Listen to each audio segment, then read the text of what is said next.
D'aquí dalt, no sé com ho veieu, Vinga, ens queda menys. Josep Maria Codina, Cudi. Calb, però bona persona. Bé, així és com es defineix ell, Badoc, però cul inquiet. Fa de professor de català, corre curses de muntanya, i llegeix i escriu. Va ser membre de l'Esplai Papus Tisores i del Casal d'Estiu, espais en què va descobrir la força i la importància de l'educació en el lleure. Ha dedicat els últims 12 anys al butlletí, primer com a col·laborador, després com a membre de la quarta etapa i finalment de la cinquena. També ha participat en el Sindicat d'Estudiants dels Països Catalans, Joves per la Terra i la Colla Gegantera. Creu que la cultura, l'educació i l'esport són 3 eines clau per la transformació social. Després de passar uns anys d'Erasmus pirinenc, ara es troba en el camí de tornada cap a casa, cap a Llagostera. Cudi, endavant.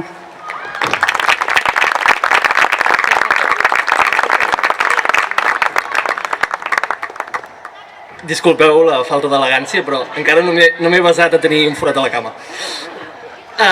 Abans de res, abans de parlar de mi i de què penso i de quines intencions tinc, m'agradaria parlar de l'Enric, ja que acaba de sortir, perquè crec que és imprescindible, perquè aquest Ajuntament segueixi en la bona línia que va, que l'Enric segueixi. I per tant hem de treure com a mínim 4. Això és imprescindible. Dit això, per què em presento amb la CUP Alternativa?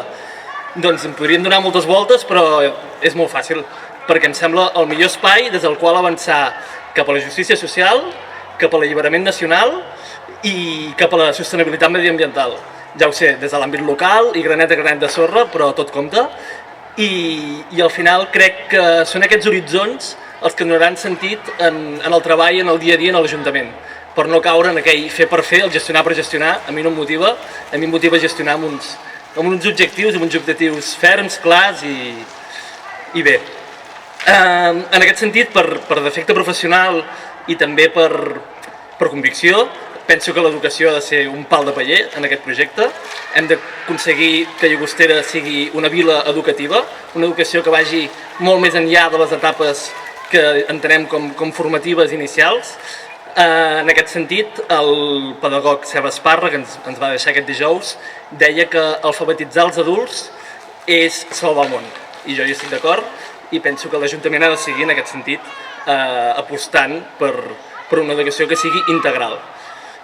També l'esport, que sovint és potser un àmbit una mica menys tingut, que podria semblar una regidoria de segona. Penso que l'esport és una eina de cohesió social increïble, que hem d'aprofitar, hem de garantir-ne l'accés universal, hem de potenciar la participació femenina, trencar aquesta bretxa de gènere que tenim en aquest sentit. I al final, com deia el filòsof neerlandès, som homo ludens, ens identifiquem amb allò lúdic, amb allò que ens ho fa passar-nos-ho bé. I en les primeres etapes de la vida l'esport és importantíssim per fer que Llagostera vagi a una. Dit això, no m'enrotllaré gaire perquè ja portem una estona, però sí que m'agradaria acabar evocant un record que és del 2009.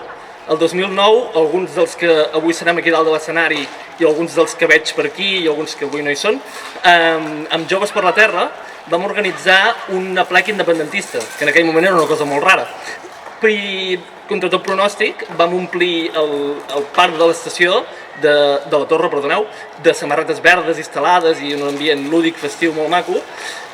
I el que vull dir amb això és que en aquell moment això no ho sabíem, després ho hem pogut veure amb el temps, però era una de les 1000 llavors que s'estaven plantant arreu del país i que acabaríem mobilitzacions massives i que acabaríem 1 d'octubre i acabaríem fent coses que no ens podíem ni imaginar.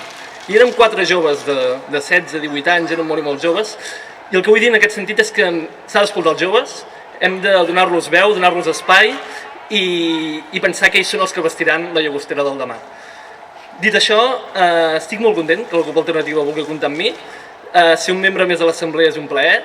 Penso que la militància, a part d'una ideologia, doncs la militància també són afectes i estic molt bé, són gent molt maca. I res, i si el poble així ho desitja, doncs també serà un regidor més a l'Ajuntament. Moltes gràcies.